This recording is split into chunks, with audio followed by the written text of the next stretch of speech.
Hello students, today we shall start a new chapter, that is control and coordination.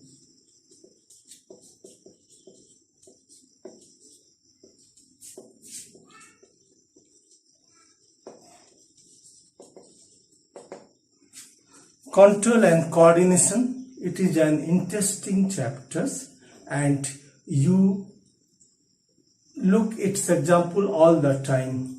ये control and coordination एक बहुत ही सामान्य घटना है जिसके एग्जाम्पल तुम हमेशा देखते रहते हो। जैसे कोई भी काम करते हो या तुम्हारे अंदर कोई भी काम होता है या हम कोई भी काम करते हैं, समझे, that all are due to control and coordination.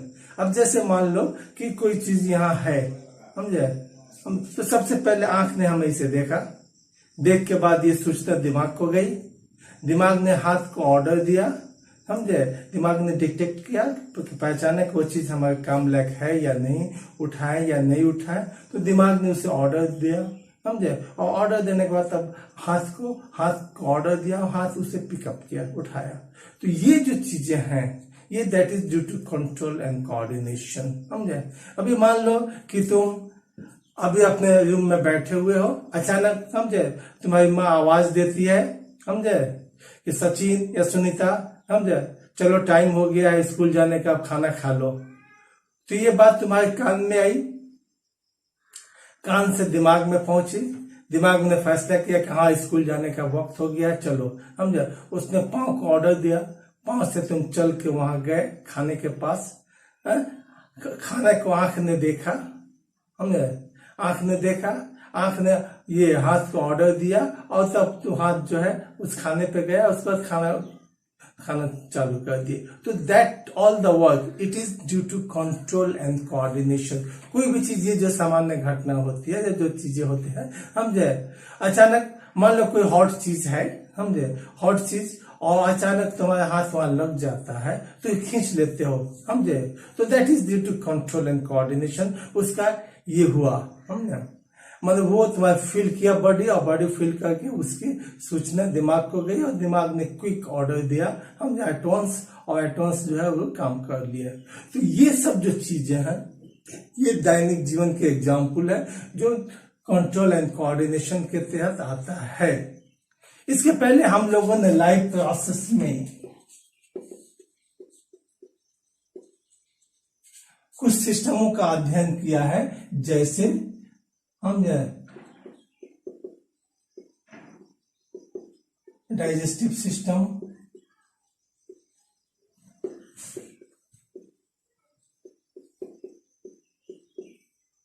Respiratory system,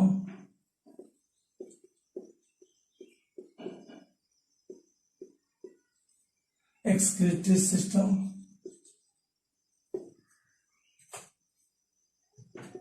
इत्यादि, समझे। तो ये सब सिस्टमों का हम लोगों ने अध्ययन किया है, डाइजेस्टिव सिस्टम, रेस्पिरेटरी सिस्टम, समझे, excretory system, locomotory systems, like that. तो ये सब चीजें जो भी होता है, समझे, that all are due to control and coordination. ये कंट्रोल और कोऑर्डिनेशन इस तरह हमारे अंदर के भी सिस्टम को कंट्रोल करता है और आउटसाइड के भी सिस्टम को कंट्रोल करता है, समझे। जैसे हार्ट बीट हो रहा है ऑल द 24 आवर्स, समझे, तो क्या कोई सिस्टम है जो उसे कंट्रोल कर रहा है, तुम्हें हमेशा जो है ये करना, हार्ट बीटिंग करना है, समझे। तो इस तरह जो है इसी सब चीजों को हम लोग जो है जिस सिस्टम के अंतर्गत अध्ययन करेंगे दैट इज नोन एज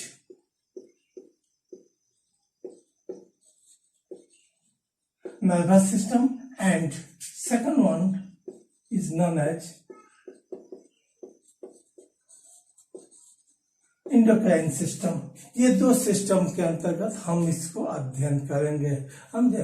तो because all the systems are controlled by that, समझे। तो this nervous system due to nerves, that is due to electrical impulse, समझे, it is control, and this endocrine system, that is this chemical impulse, okay. Then in that we shall study about the hormones. So first we see what is nervous system. What is nervous system and how it controlled.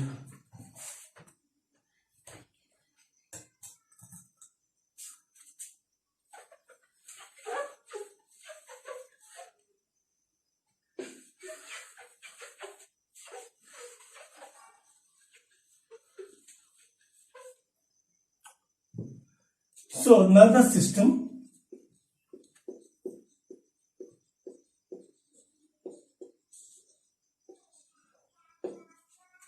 हम अपने body के nervous system को अध्ययन करेंगे. If we study our nervous system we shall first gate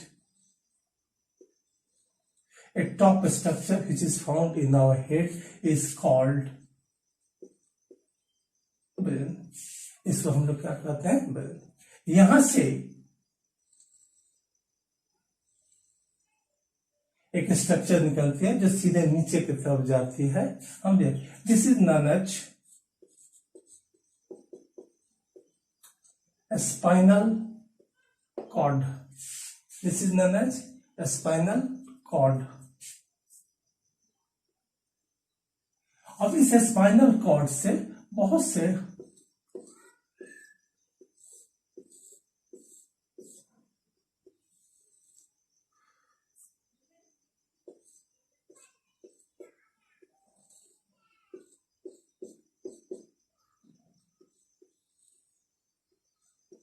ये legs को चली जाती है.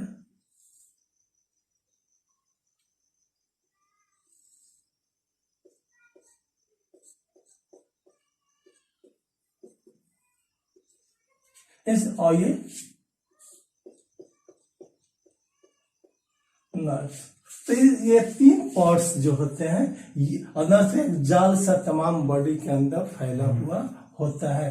तो नर्वस सिस्टम के 3 पार्ट्स हो गए. वन इज ब्रेन, समझे.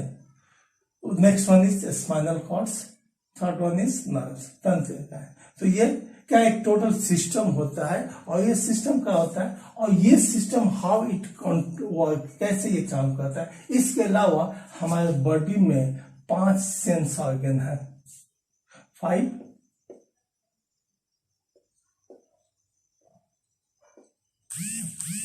Sense organ. इसके अलावा हमारे बॉडी में 5 सेंस ऑर्गन्स हैं. ये तुम already know. That is skin, tongue, eye, ear. समझे.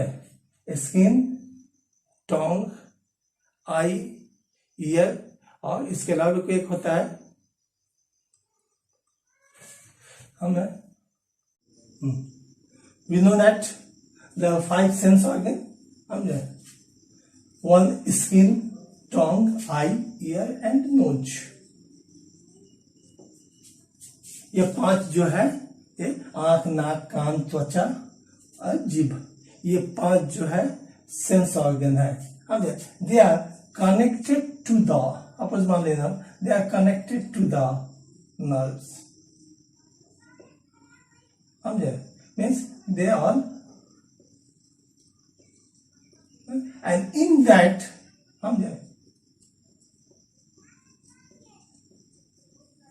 Receptors are present. और इसमें क्या होता है रिसेप्टर्स पाए जाते हैं. रिसेप्टर which receive something, जो स्टिमुलस को रिसीव करता है. जो एनवायरमेंटल चेंज होता है, एनवायरमेंट में जो भी चेंज होता है which affect the body, that is accepted by the receptors. और ये रिसेप्टर्स जो है सभी सेंस ऑर्गन में पाए जाते हैं. जैसे स्किन में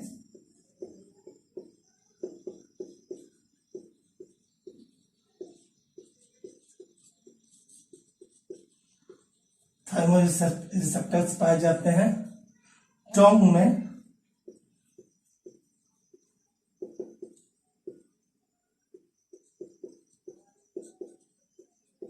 गैस्ट्रोटरी रिसेप्टर्स पाए जाते हैं. आई में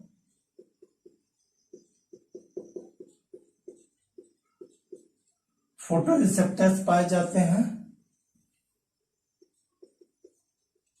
ईयर में फोनो रिसेप्टर्स पाए जाते हैं. नोज में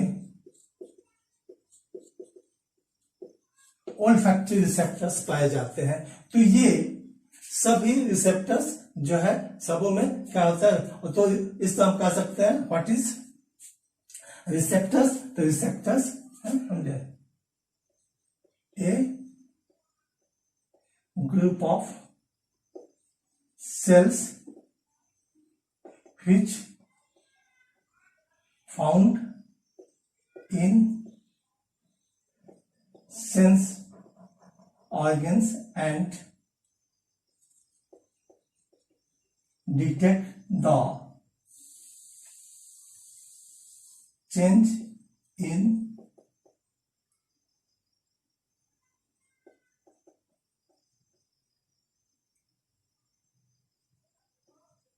एनवायरमेंट्स, और जो भी एनवायरमेंट्स में चेंज होता है उसको डिटेक्ट करके और उसकी सूचना बॉडी को देता है या मस्तिष्क को देता है। तो दैट इज, तो these are the receptors is found in the world. Now how it, हमने now we see what is the nerves, how it receives. We shall see how the nerves and nervous system works, how any sensation, any impulse goes to the brain and how we detect and why we follow it. अब हम देखेंगे ये control and coordination होता क्या है, समझे। तो control तो समझ रहे हैं हम, समझे, to control any action, and coordination, समझे, कोऑर्डिनेशन का मतलब होता है तालमेल या समन्वय, समझे, यानी आपसी तालमेल से, समझे, means to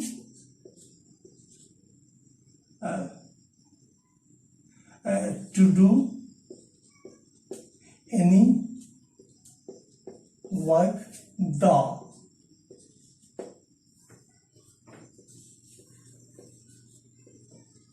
organs of the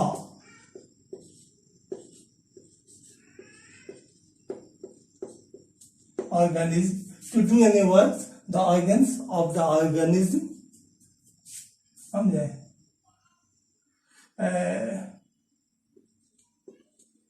helps to each other, यानी कोई भी काम करने के लिए बदन के सभी अंग, बदन में पाए जाने वाले जो अंग है वह का एक दूसरे का सहयोग करते हैं, समझे। दैट इज द कोऑर्डिनेशन, यानी तालमेल। अगर तालमेल नहीं होगा तो कोई भी काम नहीं। जैसे फुटबॉल की टीम खेलती है तो सभी प्लेयर्स के अंदर क्या होता है, तालमेल होता है, जिसका सक्सेस होता है, और जहां तालमेल नहीं होगा तो वो टीम कभी जीतेगी ही नहीं। तो उसी तरह हमारे जो है, जैसे आंख, नाक, कान, ये सब चीजें जो है एक सिस्टमेटिक काम करती है, समझे, और उस सिस्टमेटिक को ही समझे, यानी एक सिस्टमेटिक वर्क,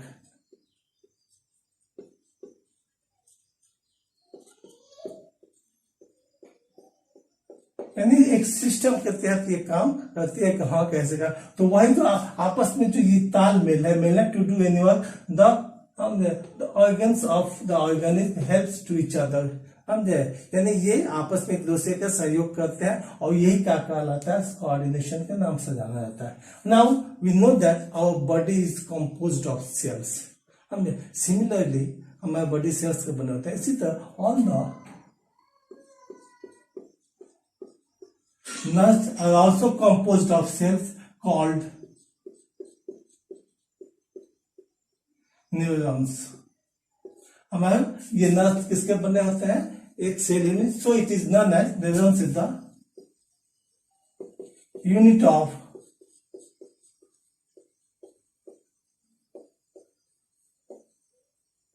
ये क्या होता है, यूनिट ऑफ नर्वस सिस्टम होते हैं, समझे इसको। अब जब हम देखें ये सेल कैसा होता है, सामान्यतः सेल देखते हो गोल होता है या पॉलीहेड्रल या डिफरेंट साइड्स होते हैं, लेकिन ये कुछ अलग किस्म का सेल्स होता है, समझे। ये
ये एक न्यूरॉन्स हुआ, समझे।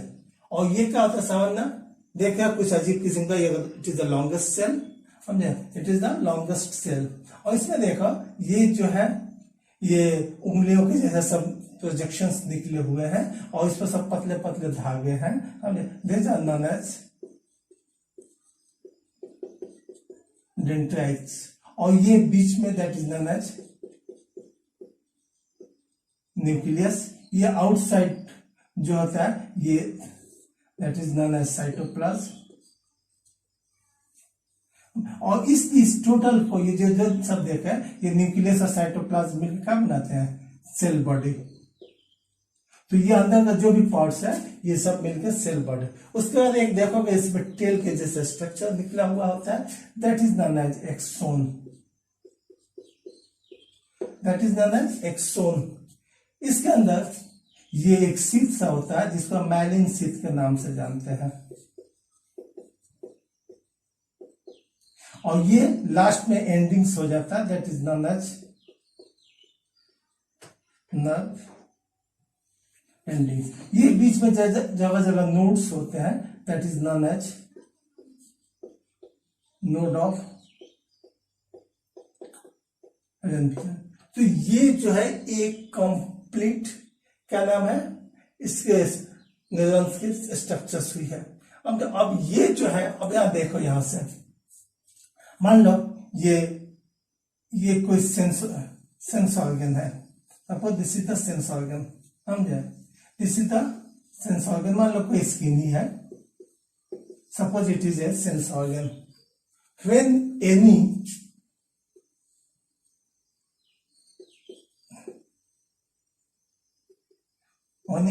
स्टिमुलस, जब कोई इस पर स्टिमुलस का चेंज ये फील करता है, there is a chemical change, there is a chemical change होता है, केमिकल रिएक्शन होता है, व्हिच प्रोड्यूसेस इलेक्ट्रिकल इंपल्स, जो क्या होता है इलेक्ट्रिकल इंपल्स देता है, समझे। और इलेक्ट्रिकल इंपल्स जब होता है तो electrical impulse it goes through this, समझे, ये जो है electrical impulse goes through this. तो इलेक्ट्रिकल इंपल्स जब एक कंप्लीट न्यूरॉन्स में चला गया, लेकिन ये एक मान लो कि ये नर्व सिस्टम है, तो इसमें बहुत से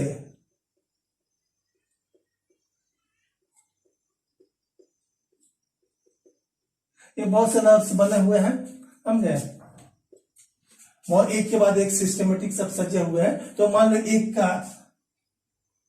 ये नर्व सेंडिंग,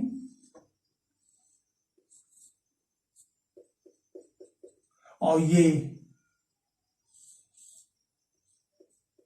दूसरे का डेंड्राइट्स, ये एक दूसरे पर it is the nerve endings.